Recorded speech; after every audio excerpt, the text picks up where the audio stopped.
Ang mga kwento ng pag-ibig, kwento ng buhay, at kwento ng pag-asa dito sa Barangay Love Stories. Love Stories.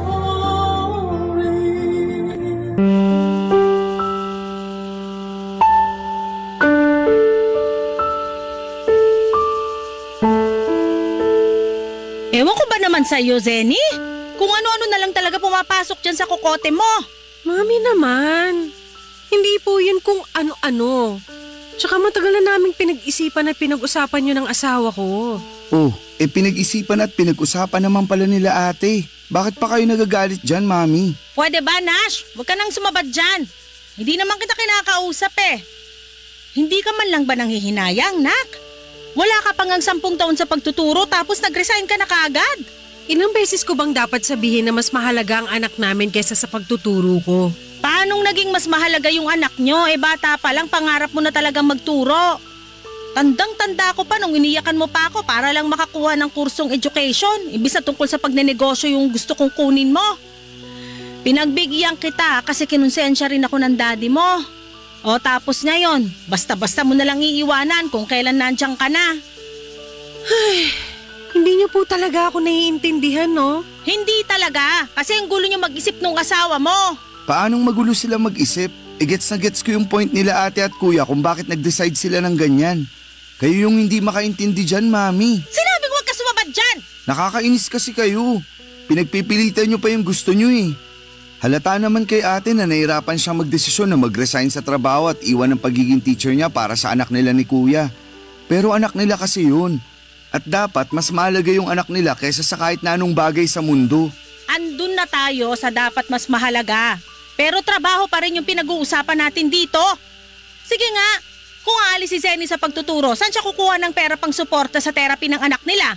Ang gastos-gastos pa naman ng batang yun, naku!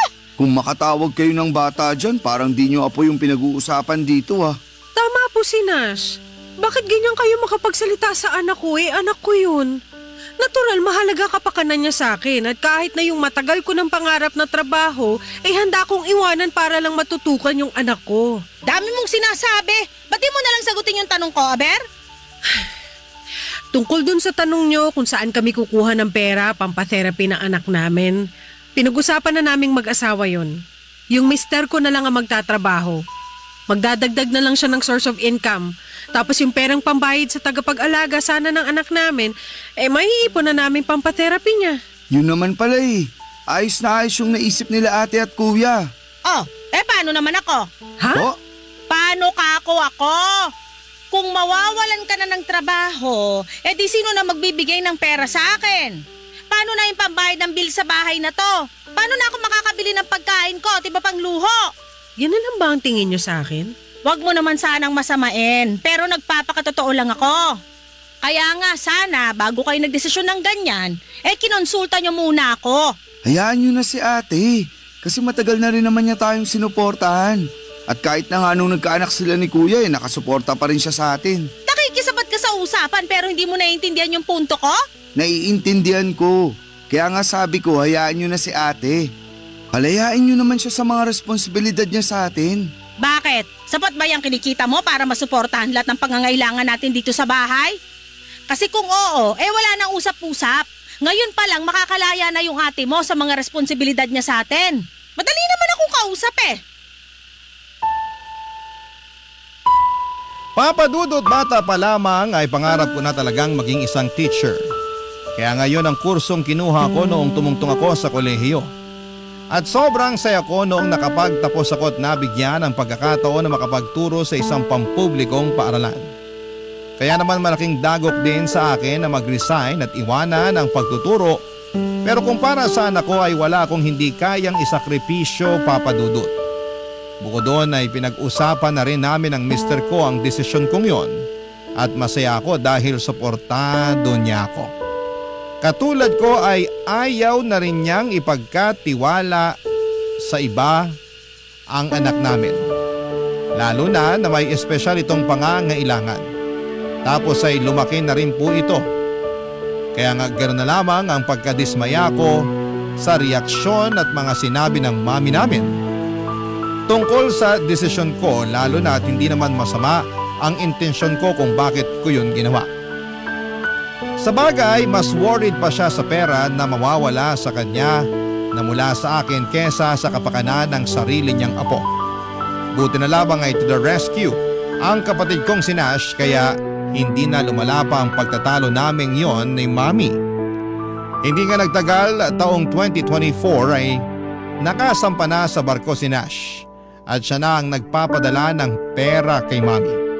Laking pasalamat ko talaga kasi pakiramdam ko ay nakaalis na ako sa pagiging breadwinner ng pamilya namin, lalo na nga at meron na rin akong sariling pamilya na dapat natutukan.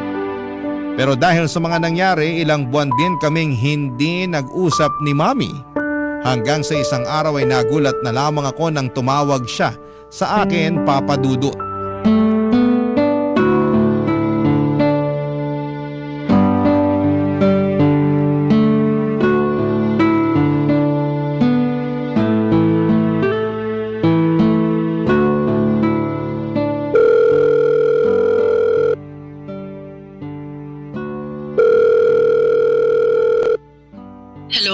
Hello, Zenny. Mi, napatawag po kayo. Oo Eto kasing kapatid mong si Nash, panay pangungulit sa akin na tawagan daw kita para kamustahin. Ayoko nga sana, kasi di ba nagkasamaan tayo ng loob nun? Wala naman po sa akin yun eh. Buti pa sa'yo, wala na yon. Pero kilala mo naman ako. Kahit anak kita, hindi ako ganun kadaling lumimot ng kasalanan. Ano pong kasalanan? Meron po ba akong kasalanan sa inyo? Meron! Ano nga po yun? Basta. Ayoko nang pag-usapan kasi baka madagdagan lang Hindi nga yun ang dahilan ba't ako napatawag, di ba? Sa tono nyo parang napipilitan lang kayo na tawagan ako Medyo. Pero kasi mapilit tong kapatid mo. Gustong-gusto na tawagan kita para kumustahin. Nakikita ko naman sa Facebook yung nangyayari sa buhay nyo. Kaya alam kong ayos lang kayo. Hindi naman po lahat na nakikita natin sa Facebook totoo. Ibig sabihin, hindi totoo na masaya kayo dun sa picture nyo nung nag-mall kayo nung isang araw? Masaya po kami doon. Ang ibig kong sabihin. Dami-dami yung pinuntahan ng magandang lugar tapos kumain pa kayo sa mamahaling restaurant. Paano mo nagagawang kumain ng ganon samantalang yung nanay mo ay di mo makamusta? Noon na lang naman po kami nag-mall Tsaka hindi nyo ba nakita yung nauna kong upload ng picture? Na nasa ospital kami nung na-dengue ang anak namin? Parang natatandaan ko, sinend ko pa yun sa inyo sa messenger. Pero hindi nyo man lang sinin. Ha? Sinend mo ba? Opo. Hindi ko nakita Siguro sira messenger ko nun. Kaya pala hindi nyo man lang kinumusta yung apo nyo. Hindi ko nga nakita. Sigurado naman ako nakukumustahin ko yung anak nyo pag nakita ko yun Ikaw talaga. Masyado mo akong kinukonsensya. Ako nga po kinukonsensya nyo dun sa kinain namin sa mall. May pasabi-sabi pa kayo na buti nalunok ko yung mga pagkain ng hindi man lang kayo naiisip kumustahin.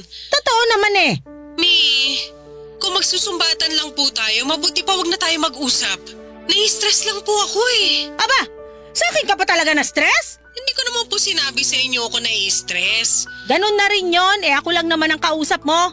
Natural sa akin ka may stress. Hindi ko lang mapigilan. Akala ko kasi gagaan loob ko nung tumawag kayo kasi sa wakas nagkausap na po ulit tayo. Ay sana talaga hindi na lang kita tinawagan. Kulit kasi ng kapatid mo. Laging tinatanong kung nag-usap na raw ba tayo? Wala naman tayong kailangan pag-usapan.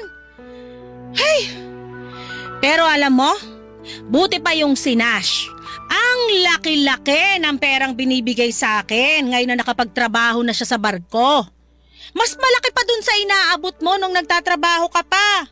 Dapat pala, imbis na nag-teacher ka, nagtrabaho ka na lang sa barko kahit taga-ayos ng mga kwarto ba tawag doon. Basta, alaki kasi na sweldo. Masaya naman po ako sa pagiging teacher ko. Tsaka hindi rin naman maliit yung inaabot ko sa inyo noon. Nagkataon lang na mas malaki yung naibibigay ng kapatid ko. Oo, kaya pasalamat ka sa kapatid mo. Kasi inako na niya yung responsibilidad na dapat ikaw ang gumagawa para sa pamilya natin. Nagpapasalamat po ako kay Nash pero grabe naman kayo. Anong grabe dun sa sinabi ko? Na kinukumpara niyo ako sa kanya. Tsaka sinusumbat niyo na naman sa akin yung pagre-resign ko sa trabaho. Tapos lumalabas na hindi kayo marunong magpasalamat sa mga natulong ko noon sa pamilya natin nung nakakapag-abot pa ako sa inyo. Kung iisipin, parang wala akong natatandaan na nag-thank you kayo sa akin. Puro na lang kayo reklamo kasi kulang o maliit yung perang na ibibigay ko. Nagsasabi lang ako ng totoo. Alangan namang sabihin kung sapat na yung kulang talaga. Sige nga, isipin mo yon. Hirap sa'yo, masyado kang balat sibuyas. Ibababa ko na po yung tawag. Ha? Nag-usap pa nga tayo rito. Umiiyak po kasi yung anak ko. Pupuntahan ko lang. Bye po, Mami. Ay! Tingnan mo tong babaeng to. Napakabastos! Papadudot aminado ako na na-miss ko si Mami. Pero kasi siya yung klase ng tao na mataas ang pride. Kaya nga laking gulat ko na tumawag siya sa akin pero nadismaya ako ng kaunti nung nalaman kong sinabihan pala siya ni Nash na kumustahin ako. Ibig sabihin ay hindi niya yon kusang loob na ginawa. Tapos ay hindi ko pa nagustuhan ang patutsyada niya at pagkukumpara sa aming magkapatid. Mahal ko po ang mami namin pero bata pa lamang kami ay meron na talaga siyang kakaibang ugali. Yun yung pagiging bida-bida niya at gusto laging magmukhang yayamanin kahit na hindi naman talaga kami mayaman. Kaya nga hindi katakataka na palagi silang nag-aaway ni Daddy dahil sa ugali niyang yon. Noong graduate ako ay saka naman namatay ang tatay namin dahil sa isang aksidente. Kaya sa akin naatang ang pagiging isang breadwinner. Ako rin ang nagpaaral sa kapatid kong si Nash dahil naubos lang ni Mami ang ipon nila ni Daddy sa kakasugal ng mga panahong yon. Papadudot. Barangay Love Stories. Barangay Love Stories. Papadudot, bukod sa ugaling yun ni Mami na nabanggit ko ay may pagka-prangka rin siya na tipong wala na sa lugar kung magsalita. Katwiran niya kasi ay mas gugustuhin niyang sabihin ang katotohanan kahit masakit kaysa magsinungaling o mag-imbento ng matatamis na salita. At kahit nga kaming mga anak niya ay malimit niya noong pagsalitaan ng hindi maganda. At sinasabi niya na mas mabuti sa kanya na manggaling ang mga puna dahil nanay namin siya kaysa naman sa ibang tao pa. Buti na lamang at hindi kami nagmana sa kanya ng kapatid kong si Nash. Kasi kung anong prangka at sakit magsalita ng mami namin ay siya namang lumanay naming magsalita ng kapatid ko. Iniisip din namin ang sasabihin bago magsalita. At kaya nga paboritong-paborito ako noon ng mga estudyante ko sa preschool dahil mabait daw akong teacher pero makatuwiran. Bagay na pinagmamalaki ko at may tuturing na isang achievement bilang isang guro, Papadudot.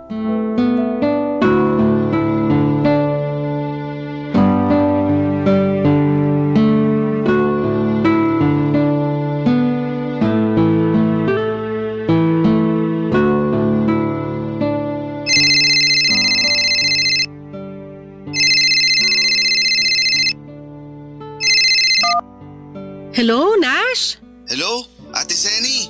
Napatawag ka. May problema ka ba dyan sa barko? Nako, wala naman. Namimiss ko lang kayo ng pamangkin ko. Ito talagang kapatid ko, oh. Bakit? Hindi nyo ba ako na-miss? Grabe, na-hurt naman ako doon. Siyempre, na-miss ka namin. Kaso kakatulog lang ng pamangkin mo.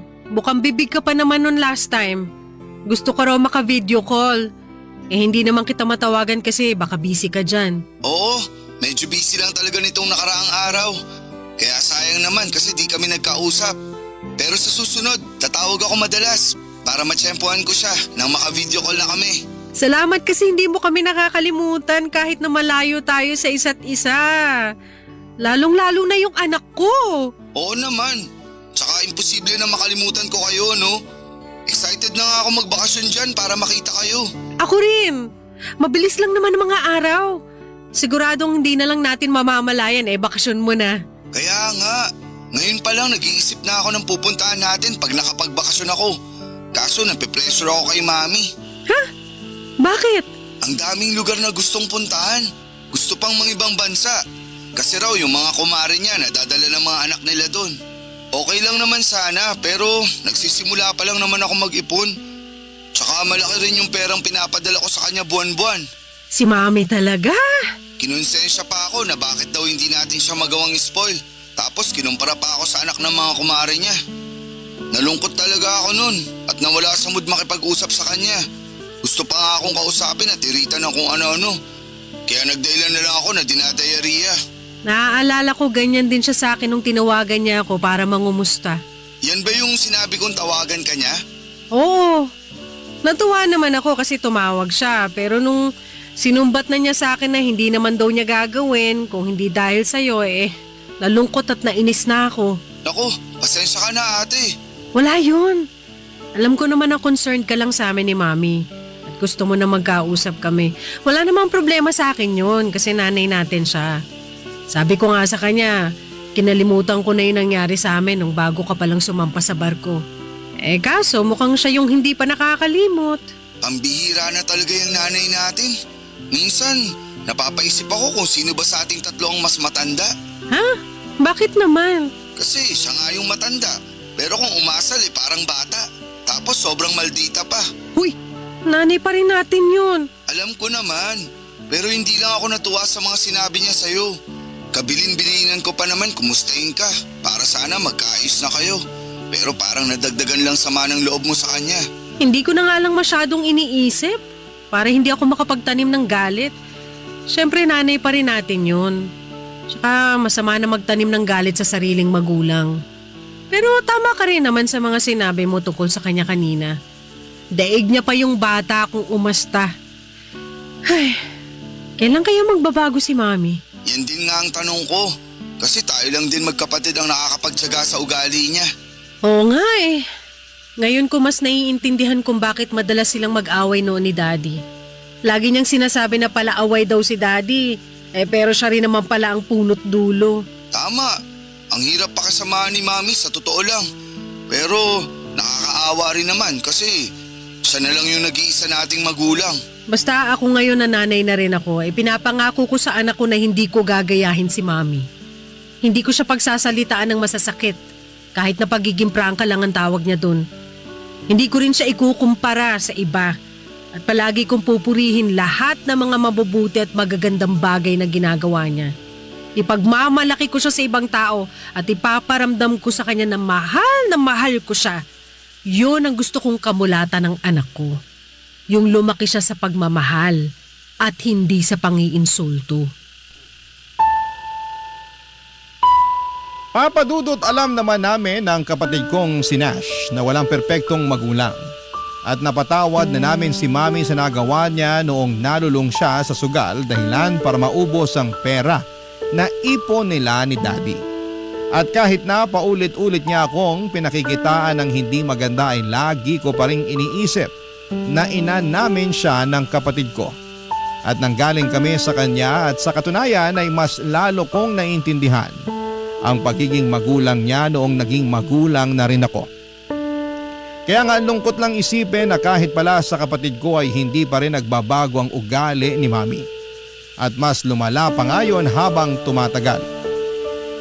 Ewan, hindi naman namin siya pinapabayaan. Ini-spoil namin siya sa abot ng makakaya namin pero kung makapagsalita siya, kung tratuhin niya kami ay parang kulang na kulang pa rin yung ginagawa namin para sa kanya. Nagpatuloy ang mga araw at sinabi sa akin ni Nash na bibisita raw si Mami sa bahay namin.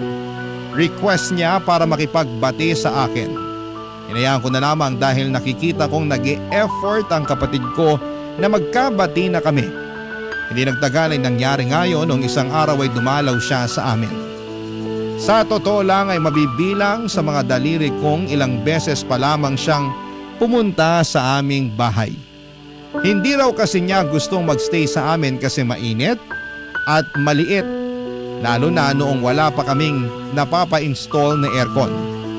Pero hindi naman sobrang liit ng bahay. Sa katunayan ay meron yung 3 kwarto, sala, 2 CR at kusina. Kaya hindi ko alam kung saan napupulot ni Mami yung salitang maliit na parabang may kasamang pang-iinsulto, Papa Dudut.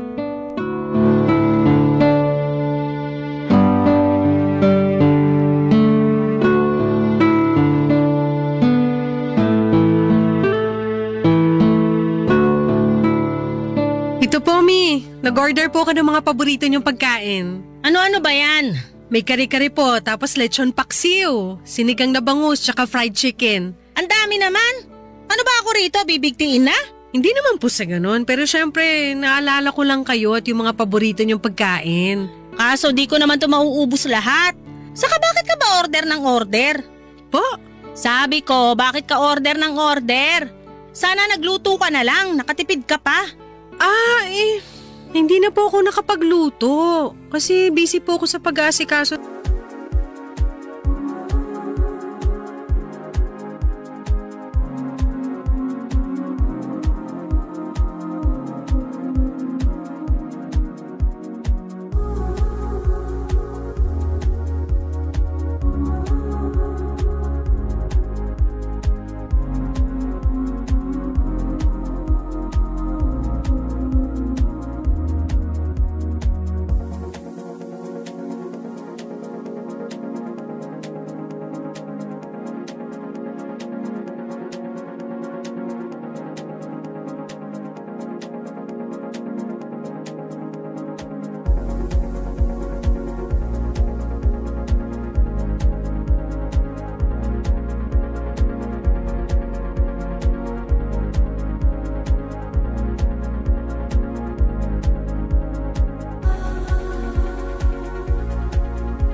Sa anak ko. Bakit?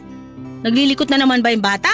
Oo, kaya binabantayan ko. Hindi ka na talaga natahimik dyan sa batang yan. Napakapasaway. Nasasanay naman na po ako sa anak ko tsaka hindi naman siya laging pasaway. Meron lang po talagang oras na malikot siya. Meron lang daw oras. Sa buong pamamalagi ko dito sa inyo puro kalikutan ng anak mo nakikita ko. Tapos napakaingay pa din, nakakarindi sa tenga. Ganyan ba talaga yan? Hindi mo man lang ba sinasaway? Sinasaway ko, pero hindi po yung klase ng saway na pinagagalitan o pinagbabawalan siya. At bakit hindi ganon? Kasi nga po. Kasi magtatampo, sasama ang loob. Alam mo, manang-mana talaga sa'yo yung anak mo. Masyadong balat sibuyas. Mami naman. O bakit? Hindi po balat sibuyas ang anak ko. Kung sakali naman na mag-react siya ng ganon, hindi po niya yung kontrolado. Sa bagay. Medyo maluwag pala tornilyo niyang anak mo. Ano pong sinabi niyo? Ang sabi ko, maluwag ang tornilyo niyang anak mo. Ano ba yan? Maglinis ka nga ng tenga mo, Zenny. Malinis po ang tenga ko, Mami. Kung may marumi man dito ay yung bunganga niyo. Anong sinabi mo? Napakabastos mo naman sa akin. Kayo po yung una ng bastos. Una, nagre-reklamo kayo sa mga pagkaing in-order ko. Masasarap naman yan. Tsaka mga paborito nyo pa.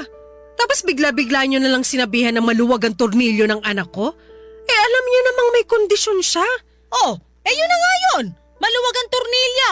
May tamang tawag po ron. At hindi yung pagiging maluwag ang tornilyo. Sus! Ang dami nyong pauso. Nung unang panahon kung hindi sinto-sinto, maluwag ang tornilyo ang tawag dyan. Wala na po tayo sa sinaunang panahon. Baka nakakalimutan yung 2024 na ngayon. Hindi ko nakakalimutan kung anong taon na ngayon, no? Akala mo sa akin nag-uulyanin na? Hoy, para sa kaalaman mo, 61 years old pa lang ako. Hirap sa'yo, nasabihan ka lang ng totoo, nagagalit ka na agad. Ganyan na ba mga kabataan ngayon? Asartalo? Pikon? Hindi po ako pikon. At hindi tayo nag-aasaran dito. Tsaka winelcome ko kayo ng maayos dito sa bahay namin. Tapos ganyan lang isusukli nyo sa akin. Hindi ko naman talaga gustong pumunta dito sa bahay nyo, no? Yung kapatid mong siyang mapilit. Nananahimik ako dun sa bahay tapos gustong-gustong bumisita ako rito. Aba, Tinakot pa ako na hindi magpapadala ngayong buwan kundi raw ako pupunta dito sa inyo? Naiintindihan ko po kung bakit gustong-gusto ni Nash na pumunta kayo rito sa bahay. Siyempre, para makapag-bonding tayo. Kaya nga pinaghandaan ko talaga yung pagdating nyo. Hindi lang ako nakapagluto, pero nag-effort akong umorder ng mga paborito nyong pagkain na hindi nyo man lang na-appreciate. Kayo po ba naiintindihan nyo yung intensyon ng kapatid ko? Kung bakit niya ginagawa sa atin to? Hirap sa inyo, masyado kayong ma-pride. Nawala na sa lugar, anak nyo naman ako. Hindi po ako ibang tao para ganyan ninyo. Kahit naman sa ibang tao, ganito ako Saka matagal na mataas ang pride ko. Mas mataas pa sa bubungan ng bahay nyo. Sinabi nyo pa. Aba talaga namang sinangayunan mo pa nga? Kesa namang kontrahin ko, di ba? Tsaka kakasabi ko lang na masyado kayong ma-pride na wala na sa lugar. Hey! Sana talaga din na lang ako pumayag na pumunta sa bahay nyo. Sana nga po, hindi na lang kayo pumunta rito kung hindi nyo rin pala magagawang iwan sa bahay. Yung ugali nyong yan. Nakakalungkot. Kasi akala ko po makakapag-bonding na tayo. Papadudot, noong nalaman kong bibisita si Mami sa bahay namin ay na-excite ako at masaya ako na ibinalita yon sa mister ko. At kahit pati siya ay natuwa na pupunta ang Mami sa bahay. Nagtanong nga siya sa akin kung magluluto ba ako ng espesyal lalo na yung mga paboritong putahe ng nanay ko. Pero ang sabi ko ay plano ko na umorder na lamang sa labas dahil matrabaho yon at walang titingin sa anak namin. Hindi naman ako kinontra ng mister ko lalo na rin at hindi rin naman niya ako matutulungang mag-alaga sa anak namin. Kasi nga may pasok siya sa trabaho ng araw na yon. Pero sinigurado ko naman na umorder ako ng mga pagkain na paborito ni Mami mula sa paboritong restaurant niya. Kaya nga nung hindi niya na-appreciate yung ginawa ko, ay gano'n na lamang ang lungkot ko, Papa Dudut. Pinalalabas niya na wala akong talent sa pagluluto kaya bumili na lamang ako sa labas. Tapos, ininsulto niya pa ang anak ko. Bagay na nagpapanting sa tenga ko. Ang sakit-sakit noon para sa akin at mas nadagdagan lang ang sama ng loob ko sa sarili kong ina. Barangay Love Stories. Barangay Love Stories. Papadudot, sa kabila ng lahat ay pilit kong sinantabi ang mga hinanakit at sama ng loob ko sa mami ko dahil may mas importante akong bagay na dapat pagtuunan ng pansin. At yun nga ang anak namin ng mister ko. Sa totoo lang ay hindi madali ang magkaroon ng anak na espesyal. Ang kondisyon, walang araw na hindi nagiging extra challenge lalo na kapag sinusumpong siya. Pero sa kabila ng lahat ay sobrang saya ko kasi nagagampanan ko ng maayos at mabuti ang pagiging nanay sa anak namin. Doon ko nga mas lalong na-appreciate, Papa Dudut, ang sarili ko at ang iba pang nanay dyan. Lalo na yung katulad kong merong anak na may autism. At buti na lamang kahit na wala akong masyadong suporta at tulong na nakukuha mula sa aking sariling ina ay nandyan naman ang kapatid kong si Nash para mangumusta at umalalay sa amin, sa pamilya ko.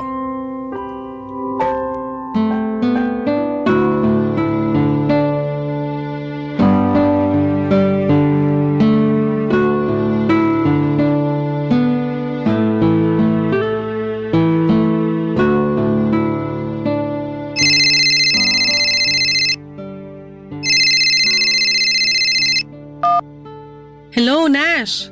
Hello, Ate Seni? Hi, kumusta ka naman dyan sa barko? Okay lang. Masaya na malungkot. Masaya kasi marami kaming bansa na pinupuntahan. Pero malungkot dahil malayo naman ako sa inyo. Oh, talaga? Malapit ka na rin namang umuwi, di ba? Sabi mo dito mo plano magpasko at bagong taon. Oo, kaya nga excited na ako. Parang gusto ko nang hilahin ng mga araw para lang dumating na yung bakasyon ko. Gustong gusto ko na kayong makita, lalo na yung pamangkin ko. Miss na miss ka na nga nung anak ko. Panay banggit sa pangalan mo, hindi niya makalimutan na ipapasyal mo raw siya sa museum pag nagkita kayo. Alam mo naman yung batang yun nahihilig sa history at geography. Kaya nga naisip ko siya agad nung nakapunta na ako sa mga bansa na palagi naming pinag-uusapan na gusto niyang puntahan paglaki niya. Ay, sana talaga kasama ko kayo rito, ate. Yun bang nakakapamasyal tayo bilang pamilya at hindi nagtatrabaho. Hayaan mo. Alam ko naman na matutupad din yan sa susunod eh. Kung hindi ngayon, siguradong meron pang susunod. Pinag-iipunan naming mag-asawa yung birthday ng pamangkin mo. Gustong-gusto kasi noon na mamasyal imbes na mag-party. Naisip ko, okay lang dahil mas matrabaho naman yung pagpapaparty kaysa pamamasyal. Tapos kakain na lang din kami sa labas. Alam mo, mas practical nga yan. Pero kailan nga ulit yung birthday ng pamangkin ko? Sa January na, no? Sorry, di ako masyadong magaling sa dates. Alam mo yan. Alam ko naman yon. At tama ka na sa January na. New Year siya pinanganak. Ano ka ba ang dali tandaan nun? Malaking blessing din talaga kahit na binigay siya sa amin ng Diyos na may espesyal na kondisyon. Hindi naman nakabawas sa pagiging blessing niya sa pamilya natin yung espesyal na kondisyon niyang yun. Para sa akin, mas lalo lang siya naging blessing. Buti ka pa ganyan tingin mo sa anak ko. Si Mami kaya? Ay, oo. Nakwento nga niya yung nangyari nung pumunta siya dyan sa inyo. Sorry ate ha. Sorry saan? Kasi pinapunta ko pa siya dyan. Umaasa kasi ako na makikita ni Mami yung nakikita ko. Lalo na sa anak mo. Kung gaano siya kabait, katalino, mapagmahal at malambing na bata. Naintindihan ko naman na mabuti yung intensyon mo eh. Kaya hindi ka dapat mag-sorry. Tsaka sinabi ko kay Mami na gusto mo lang din kaming makapag-bonding. Kaya pinapunta mo siya sa bahay. Pero kakaiba rin kasi si Mami. Parang walang sandali na hindi siya nakakahanap ng pwedeng ipintas sa akin, sa anak ko, sa pamilya ko at sa bahay namin. Puro hindi magagandang bagay yung lumalabas sa bibig niya. Nabanggit nga niya sa akin na sinagot-sagot mo siya noon. Grabe yung reklamo niya. Para siyang batang nag-aalburuto kasi inagawan ng candy. Pero natatawa na lang ako nung pinakikinggan ko siya. Ha? Bakit ka naman natatawa? Kasi ang satisfying lang sa tenga ng mga sagutan mo. Satisfying ka dyan. Mali pa rin naman na sumagot sa magulang, 'di ba? Nandun na tayo. Pero hindi naman sila palaging tama eh. Kahit na magulang ka pa, hindi pa rin tama na manginsulto ka ng kapwa mo o magsalita ng masama tungkol sa isang tao. Lalo na't wala namang ginagawa sa'yo. Tapos anak at apo mo pa. Ang sahol kaya nun. Kaya nga minsan naiinggit ako sa mga taong kasundo niya, lalo na yung mga kumare niya. Napapasabi na lang ako na buti pa sila close. Tapos tayo mga anak madalas nakakairingan niya. Alam ko naman na walang perpektong pamilya pero hindi ko na maalala kung kailan nagpakananay sa atin si Mami. Ikaw ba, tanda mo pa? Parang nagpapakananay lang naman siya sa akin pag magpapadala na ako ng pera o kung may hihingin siyang pabor. Tapos sa mga araw na wala siyang kailangan, hindi niya rin ako maalala ang kamustahin. Sobra naman yun. Ganyan din naman siya sa'yo nung nagtatrabaho ka pa, di ba? Oo, pero hayaan na siguro natin si Mami. Mahirap turuan ng mga matatanda. Akala nila inaapi sila o nagmamarunong sa kanila lalo na mas bata yung nagtuturo. Alam mo, dasal ko na lang gabi-gabi sa Panginoon na hipuin niya ang puso ni Mami para naman makapagbagong buhay na. Wala namang pinapanganak na perpekto, pero nasa tao pa rin ang pagbabago. At sana magbago si Mami sa mabuti at hindi sa masama.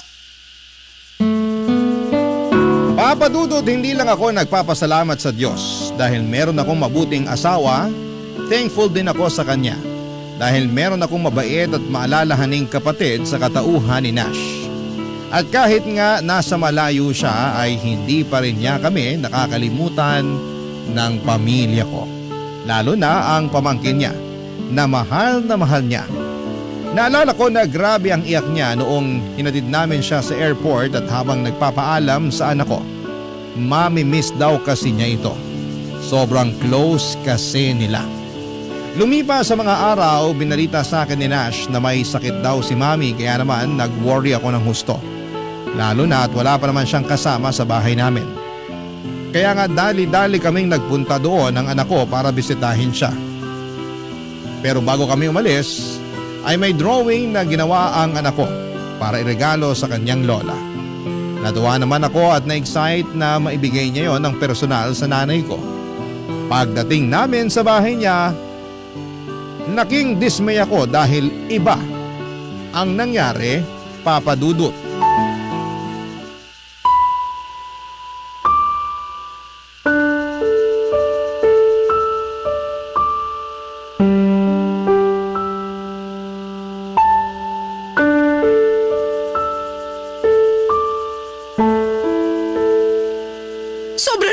sa anak ko, Mi? Oh, ano bang ginawa ko sa anak mo?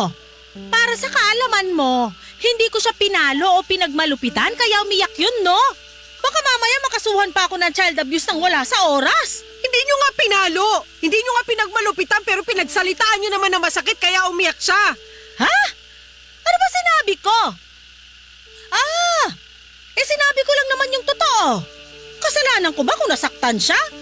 Di ko naman kontrolado mararamdaman ng anak mong balat sibuyas. Hindi nyo nga kontrolado pero sana naisip nyo man lang. Ang tawag doon konsiderasyon. Hey, alam ko tawag doon, no? Tingin mo sa akin, Bobo? Siguro nga ganyan talaga kayo. Ay, anak ng tinapa! Ikaw pa lang ang anak na tinawag na Bobo ang sarili mong ina. Napakasama na ugali mo. Kung ako masama na ang ugali dahil lang sa bagay na yan, kumusta naman kaya kayo?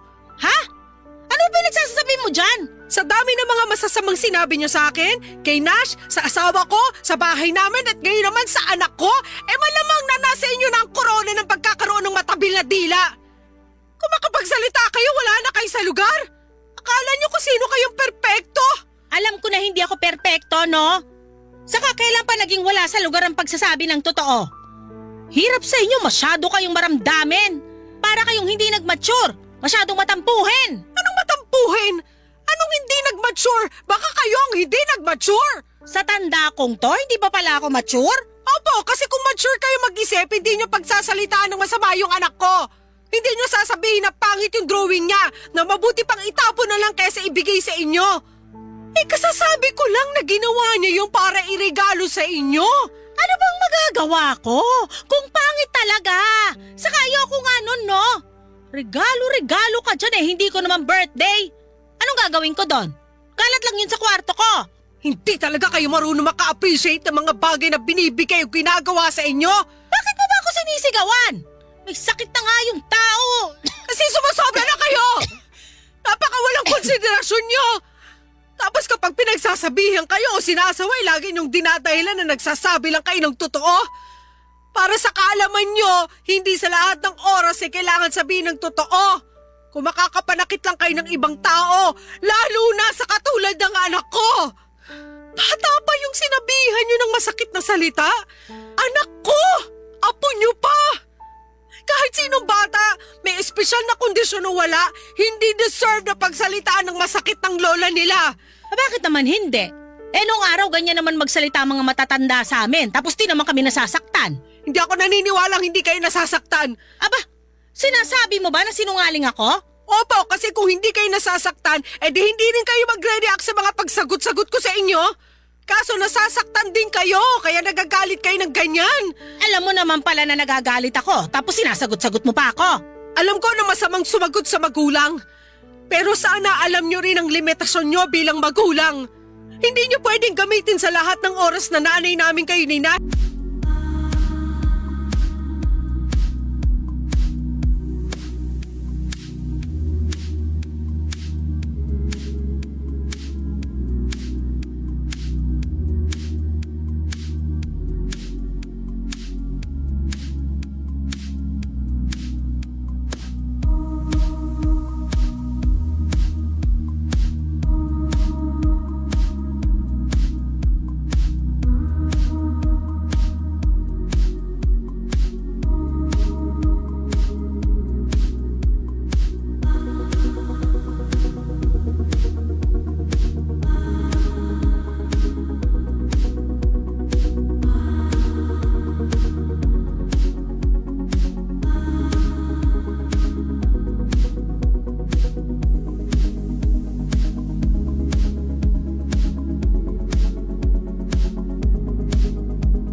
Mas matanda kayo sa amin.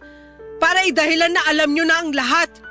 Kaya nasabi ko na parang kayo ang hindi nag-mature sa amin kasi ganyan pa rin ang pag-uugali nyo. Bakit kaya hindi nyo subukang magbago ng pag-uugali? Para naman magkasundo-sundo na tayo. Kung iisipin nyo kasi, hindi lang kami ng kapatid ko yung palagi nyong kairingan at tinuturing na kaaway. Pati na rin yung mga iba natin mga kamag-anak. Kung tutuusin, mas kasundo nyo pa yung mga kumare nyo. Mabuti sana kung nalalapitan nyo sila sa oras ng kagipitan. Eto nga nagkasakit kayo, walang dumalaw sa inyo rito sa bahay ni isa. Kami na nga lang ng anak ko ang pumunta. Tapos ganyan nyo pa kami tratuhin. Sobra naman po yata yun. Sobra naman po kayo. Papa Dudut, hindi na nakaimik si Mami sa mga sinabi kong yon at nakita ko na lamang na napabuntong hininga siya. Tapos ay sunod-sunod na yung ubo niya, kaya nag-worry naman ako. Inasikaso ko siya, bagay na hindi na niya tinanggihan. Totoo naman lahat ng mga sinabi ko tungkol sa mga kumari niya na wala man lang pumunta sa bahay para kumustahin siya. Buti na lang talaga at binalita sa akin ni Naash ang kondisyon ni Mami at napuntahan agad namin siya. Pinagluto ko rin ang Mami ng lugaw at pinakain. Tapos ay pinainom ko siya ng gamot at maya-maya lang ay nakatulog na siya.